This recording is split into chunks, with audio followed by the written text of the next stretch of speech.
लेन्डुप दोर्जे को हुन्? विदेशीसँग मिलेर आफ्नो देशमाथि गद्दारी गर्ने नेतालाई लेन्डुप उपमा दिने गरिन्छ। खासमा लेन्डुप शब्द नाम हो, तर पछिल्लो समय लेन्डुप शब्द विशेषण बनिसकेको छ। लेन्डुप शब्द कुनै व्यक्तिको नाम थियो भन्ने कुरा मानिसको दिमागमा आउनुभन्दा पहिला नै यो शब्दले देशको लाल गद्दार र घृणित कोही व्यक्तिको उपमा दर्शाउँछ। जनताको मतले जनताकै प्रतिनिधि बनेको व्यक्ति वा नेता तिनै जनताको कोखमा भाला रोपेर आफ्नै देशको सार्वभौमिकता अर्को शक्तिशाली देशलाई खुसी साथ सुम्पिने राष्ट्रघाती प्रवृत्तिलाई लेन्डुप दोर्जे पथ भनिन्छ। लेन्डुप दोर्जे स्वतन्त्र सिक्किमका अन्तिम प्रधानमन्त्री हुन्। उनैले स्वतन्त्र सिक्किमको सार्वभौमिकतालाई खुसी साथ भारतमा भेटी चढाएका थिए। त्यसैले लेन्डुप दोर्जेलाई विश्वका गद्दार नेताहरूको सूचीमा राखिन्छ र दक्षिण एसियाकै सबैभन्दा ठूलो राष्ट्रघाती, देशद्रोही र लाल गद्दार मानिन्छ। उनलाई आफ्नै आमा कसाईको हातमा बेचेर प्राप्त सम्पत्तिले भोगविलासको जीवन बाँच्न खोज्ने मातृहन्ता मानिन्छ। हाल नेपालमा ठूला बनौता पार्टीका मुख्य नेताहरू सोही बाटोमा रहेको आम जनताको अनुमान छ। त्यो कुरा नेपाली नेताहरूको राजनैतिक जीवनले क्रमशः देखाउँदै पनि छ। त्यसैले नेपालका नेताहरूको बाटो पनि अन्ततः लेन्डुप मार्ग नै रहेको भान भइरहेको छ। पद र पैसाको लागि आफ्नै देशमाथि खेलबाड गरिरहेका नेपालका नेताहरू लेन्डुप दोर्जेका नयाँ संस्करण होइनन् भन्ने आधार नै छैन। यस सामग्रीमा हामीले को हुन् लेन्डुप दोर्जे भन्ने बारे विस्तृत रूपमा जानकारी गराएका छौं। कृपया यो सामग्रीलाई धेरैभन्दा धेरै शेयर गरेर सूचना र जानकारीका लागि आम नेपालीहरूसम्म पुर्याइदिनुहोला।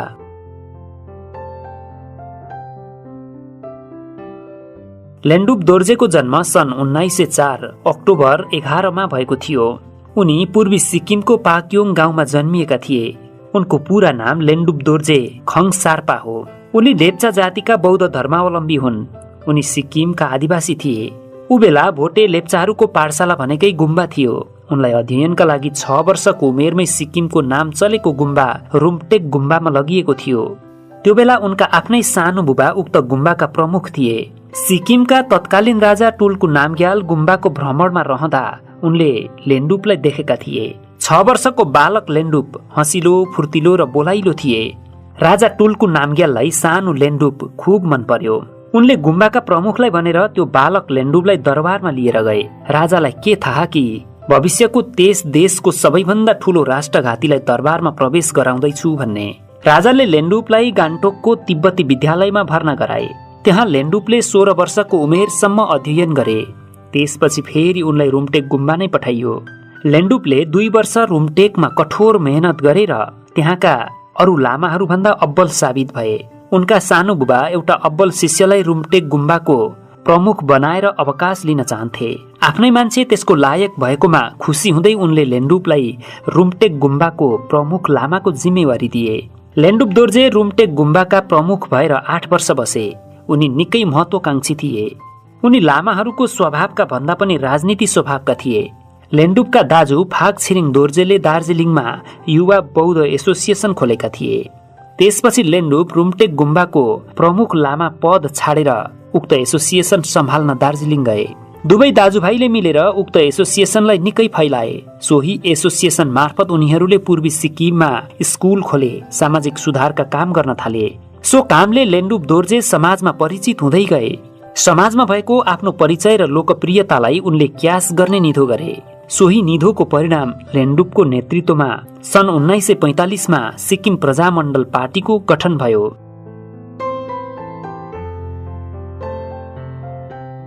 भारत सिक्किमलाई आफ्नो सुरक्षा छाताभित्र राख्न चाहन्थ्यो।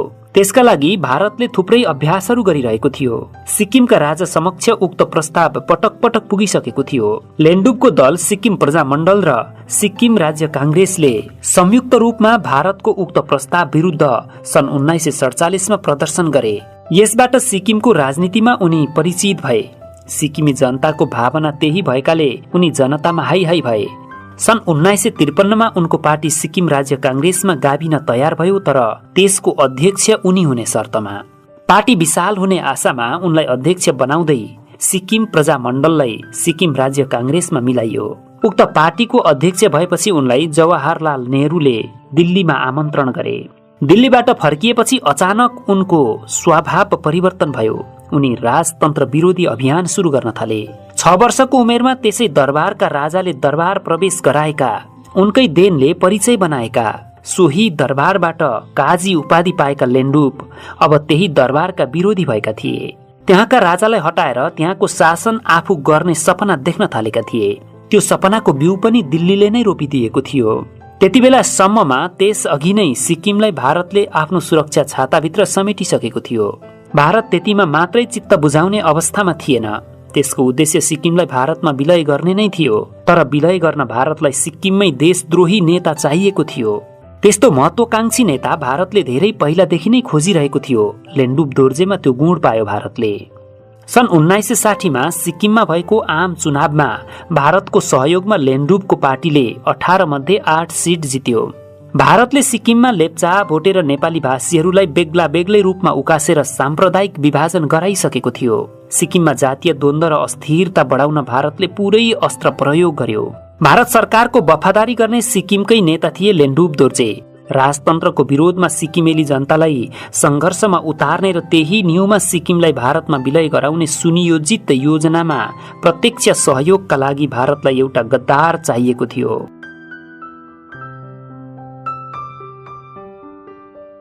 सिक्किमको राजनीतिमा स्थापित भई सत्ता र शक्ति प्राप्त गर्ने महत्वाकांक्षा बोकेका लेन्डुप दोर्जे त्यसको लागि उपयोगी थिए। भारतको इशारा अनुसार नै लेन्डुप दोर्जे आवरणमा भने देशभक्तिको कुरा फलाक्थे। उनी सिक्किमलाई भारतमा विलय गराउन भारत सरकारले चालेका हरेक कदमको सशक्त विरोध गर्थे। राजधानीमा आफ्नो दलको आयोजनामा प्रदर्शन गर्थे। सिक्किमेली जनतामा उनीप्रति विश्वास बढ्दै गयो। त्यससँगै उनले चोग्याल राजा विरुद्ध पनि युवाहरूको जमात खडा गरी प्रजातान्त्रिक आन्दोलनको नाउँमा संघर्षलाई जारी राखे। सन् 1973 को चुनावमा लेन्डुपको सिक्किम राष्ट्रिय कांग्रेस पार्टीले 3 सिट मात्र जित्यो। 32 सिटमा अधिकांश राजा चोग्यालको पार्टीले जित्यो। तर चुनावमा धाँधली भएको भन्दै भारतीय हस्तक्षेपमा पुनः चुनाव गराएर लेन्डुपको पार्टीलाई 32 सिट मध्ये 31 सिटमा विजय हासिल गरायो। त्यसपछि उनी सिक्किमका प्रधानमन्त्री भए। उनले 1 सिट जितेका राजाका प्रतिनिधिलाई संसदमा प्रवेश निषेध गरे। भारतको सल्लाह अनुसार राजा चोग्यालबाट प्रधानमन्त्रीको शपथ लिन समेत अस्वीकार गरे। भारत आफ्नो विस्तारवादी रणनीतिमा सफल हुँदै गइरहेको थियो। मौकाको फाइदा उठाउँदै भारतले वैधानिक रूपमै सिक्किम विलयको तानाबाना बुन्न थाल्यो।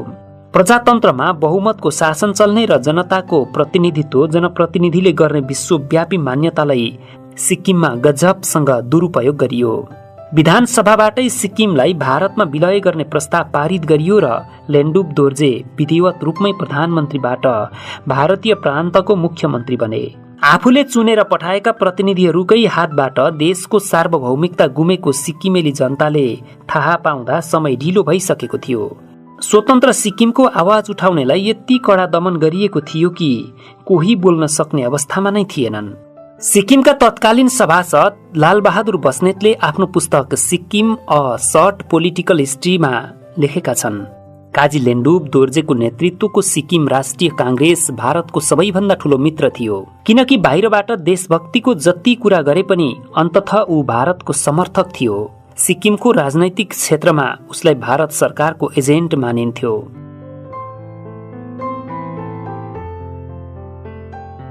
लेन्डुपले भारतको निगाहमा प्राप्त जनमतको दुरुपयोग गर्दै सिक्किमलाई भारतमा विलय गर्ने विधेयक पास गरिसकेका थिए। भारतको लोकसभामा सिक्किमलाई भारतको 22औं प्रान्त बनाउने संविधान संशोधनको विधेयक सन् 1975 अप्रिल 23 पेश गरिएको थियो।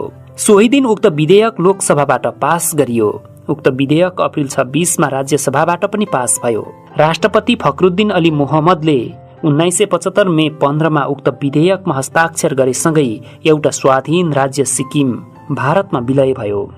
त्यसबेलाका सिक्किमका राजा चोग्याल पाल्देनकी पत्नी होप कुक अमेरिकी नागरिक थिइन्। लेन्डुप दोर्जेकी पत्नी स्कटिस पत्रकार तथा साहित्यकार एलिसा मारिया थिइन्।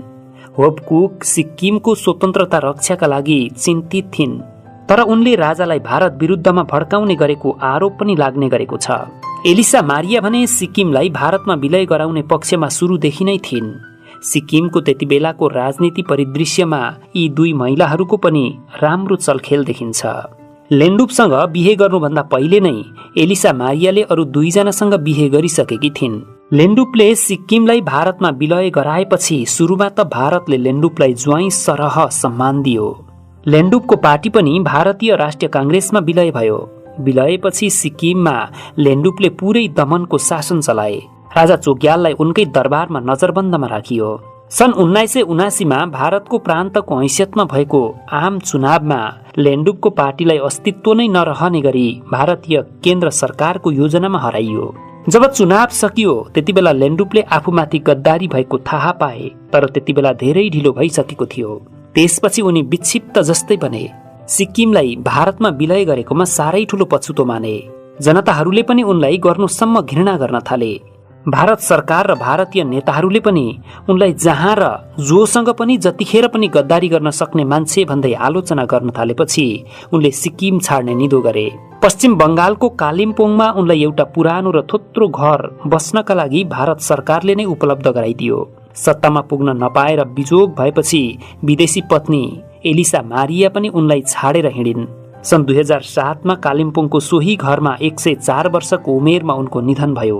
मरेपछि तत्कालीन भारतीय प्रधानमन्त्री मनमोहन सिंहले उनलाई महान भारत भक्त भन्दै पद्मभूषण पदक दिने घोषणा गरे। सिक्किमलाई भारतमा विलय गराउन लेन्डुपले गरेको योगदानको प्रशंसा गरे।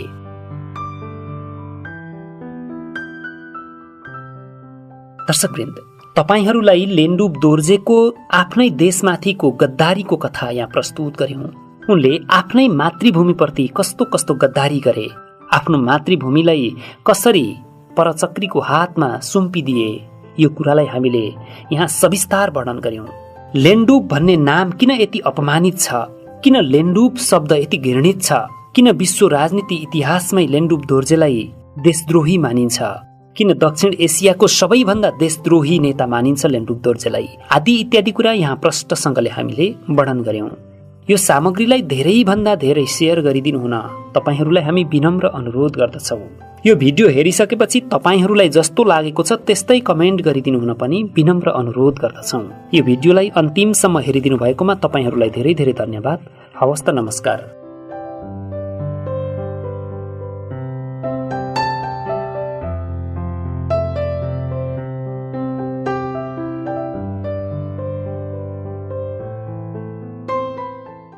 शब्दहरूको जादुमा मनोरञ्जनको सङ्गम, थलैचा इन्टरटेनमेन्ट।